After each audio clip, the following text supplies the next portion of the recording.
সাল্লাল্লাহু আলাইহি সাল্লাম বৃহস্পতিবার সন্ধ্যা শুরু হলে শুক্রবার সন্ধ্যার আগ পর্যন্ত বেশি পরিমাণে করতে বলেছেন যে কাজটা, সেটা হলো দুরূদ শরীফের আমল।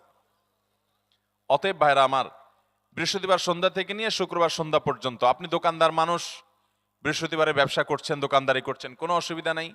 আপনার অবসর সময়গুলোতে মুখ দিয়ে দুরূদ পড়তে থাকবেন। দুরূদের মধ্যে সবচেয়ে শ্রেষ্ঠ দুরূদ হলো নামাজে যেটা পড়েন, দুরূদ ইব্রাহিম।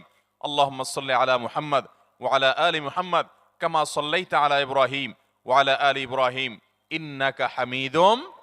আল্লাহুম্মা বারিক আলা মুহাম্মদ ওয়া আলা আলি মুহাম্মদ কামা বারাকতা আলা ইব্রাহিম ওয়া আলা আলি ইব্রাহিম ইন্নাকা হামিদুম। তাহলে দুরূদের এই আমলটা, এটা করার জন্য আল্লাহ তাআলা এমন সহজ করে দিয়েছেন যে ওযুর প্রয়োজন নাই। আপনার ওযু নাই, তারপর আপনি দুরূদ পাঠ করতে পারবেন। এবং আপনি এই বড় দুরূদ পড়ার মতো সময় নাই, তো আপনি একেবারে সবচেয়ে সংক্ষিপ্ত দুরূদ পড়েন, সাল্লাল্লাহু আলাইহি